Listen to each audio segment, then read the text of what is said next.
ನಾವು ಪ್ರತಿನಿಧಿ ರಾಮ್ ಅಲ್ಲಿ ಮಂಡ್ಯದಲ್ಲಿ ಈಗಾಗಲೇ ಚಲುವರಾಯಸ್ವಾಮಿ ಇದ್ದಾರೆ. ನಾವು ಪ್ರತಿನಿಧಿ ಪ್ರಶಾಂತ್ ಮಾತಾಡ್ಸಿದ್ದಾರೆ ಚಲುವರಾಯಸ್ವಾಮಿ ಅವರನ್ನ. ಈ ಎಲ್ಲ ಉಸ್ತುವಾರಿಯನ್ನು ನೋಡ್ಕೊಳ್ತಿರೋರು ಅವರೇ. ಬನ್ನಿ ಏನು ಹೇಳಿದ್ದಾರೆ ನೋಡೋಣ.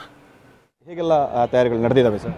ನಿನ್ನೆಯಿಂದ ನೋಡಿದ್ದೀರಾ, ನಾನು ನಮ್ಮ ಉಪಮುಖ್ಯಮಂತ್ರಿಗಳು, ಶಾಸಕರು, ನಮ್ಮ ಗುರುಚರಣು, ಇಲ್ಲೆಲ್ಲ ಅವರ ಅಭಿಮಾನಿಗಳು ಬಂದು ಎಲ್ಲ ಥರದ ಸೀರಿಯಸ್ ಆಗಿ ಏನು ಜನಕ್ಕೆ ಅನುಕೂಲ ಬೇಕು ಬರಲಿಕ್ಕೆ, ಅವ್ರು ನೋಡಲಿಕ್ಕೆ, VIP ಅವರಿಗೆ ಅಂತ್ಯಕ್ರಿಯೆಗೆ ಎಲ್ಲ ಸಿದ್ಧತೆಯನ್ನು ಜಿಲ್ಲಾಡಳಿತ ಮತ್ತು ಸ್ಥಳೀಯ ಶಾಸಕರು ಮತ್ತು ಎಲ್ಲರೂ ಮಾಡಿದ್ದಾರೆ. ಸೊ ಸಂಪೂರ್ಣವಾಗಿ ಈಗ ಇನ್ನೇನು 1 ಅವರ್ ಒಳಗೆ ಬರುತ್ತೆ. ಬಂದ ತಕ್ಷಣ ಸಾರ್ವಜನಿಕರ ಭೇಟಿಗೆ ಅವಕಾಶ ಇದೆ.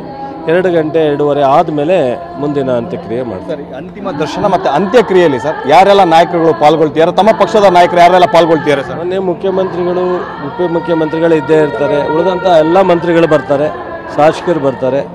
ಸೊ ಇನ್ನು ಬೇರೆ ಬೇರೆ ಗಣ್ಯ ಇಂಡಸ್ಟ್ರಿಯಲಿಸ್ಟ್ಗಳಿರ್ಬೋದು, ಬಿಸ್ನೆಸ್ ಮ್ಯಾನ್ಗಳಿರ್ಬೋದು, ವೈಯಕ್ತಿಕ ಸಂಬಂಧಿಕರಿರ್ಬೋದು, ಸಾಕಷ್ಟು ಜನ ಬರ್ತಾರೆ ಸರ್. ಒಂದೇ ಜಿಲ್ಲೆಯಲ್ಲಿ ರಾಜಕಾರಣವನ್ನು ಮಾಡುವಂಥವ್ರು SM ಕೃಷ್ಣ ಅವರಂದರೆ ವರ್ಣರಂಜಿತ ರಾಜಕಾರಣ ತಾವು ಕಂಡಂತೆ ಸರ್? ಇಲ್ಲ, ಅವ್ರಿಗೆ ಇನ್ನೊಬ್ಬರನ್ನ ಹೋಲಿಕೆ ಮಾಡಲಿಕ್ಕೆ ಸಾಧ್ಯ ಇಲ್ಲ. ಅವರು ಮಾಡಲ್ ಬರೀ ರಾಜ್ಯಕ್ಕೆ ಅಲ್ಲ, ರಾಷ್ಟ್ರದಲ್ಲೂ ಸಹ ಸ್ವಂತದ ಹಿಂದೆ ಮುಂದೆ ನಂತರ. ಸೊ ಇವರು ಒಂದು ರೀತಿ ನಮ್ಮೆಲ್ರಿಗೂ ಅವ್ರನ್ನ ನೋಡಿ ಕಲಿಯೋದು ಇದೆ, ಕಲ್ತಿರೋದು ಇದೆ.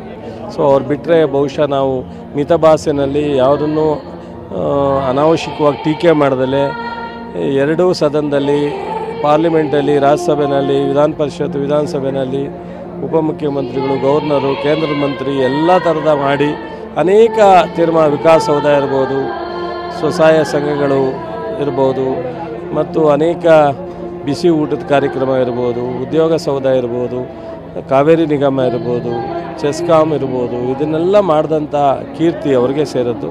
ಅವರು ಮಿತಭಾಷೆಯಲ್ಲಿ ಯಾರನ್ನೂ ಟೀಕೆ ಮಾಡ್ದಲೇ ಎಲ್ಲ ಅಧಿಕಾರನೂ ಅನುಭವಿಸಿದ್ದಾರೆ.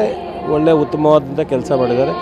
ಈಗಿನ ರಾಜಕಾರಣಿಗಳು ಅವ್ರು ನೋಡಿ ಕಲಿಯೋದು ಭಾಳ ಇದೆ. ನಾವೆಲ್ಲ ಸರ್ ರಾಜ್ಯಕ್ಕಾಗಲಿ ರಾಷ್ಟ್ರಕ್ಕಾಗಲಿ ಸಾಕಷ್ಟು ಕೊಡುಗೆ ಕೊಟ್ಟಿದ್ದಾರೆ. ಅದೇ ರೀತಿ ಮಂಡ್ಯದಲ್ಲೂ ಕೂಡ ಸುದೀರ್ಘ ರಾಜಕಾರಣ ಮಾಡಿದ್ರು, ಶಾಸಕರಾಗಿದ್ದರು, ಸಂಸದರಾಗಿದ್ದರು ಸರ್. ಆ ನಿಟ್ಟಿನಲ್ಲಿ ವಿಧಿವಶರಾಗಿದ್ದಾರೆ. ಅವರ ನೆನಪಿಗಾಗಿ ಏನಾದರೂ ಒಂದು ಸ್ಮಾರಕ ಈ ರೀತಿ ಏನೋ ಚಿಂತನೆಗಳು ನಡೀತಾವೆ ಸರ್? ಅದನ್ನೆಲ್ಲ ಅನೇಕ ಬೇಡಿಕೆನೂ ಇದೆ. ಸೊ ನಾವು ಸಹ ವಿನಂತಿ ಮಾಡಿದ್ದೀವಿ. ಮೊನ್ನೆ ಮುಖ್ಯಮಂತ್ರಿಗಳ ಜೊತೆ ಚರ್ಚೆ ಮಾಡಿದ್ವಿ.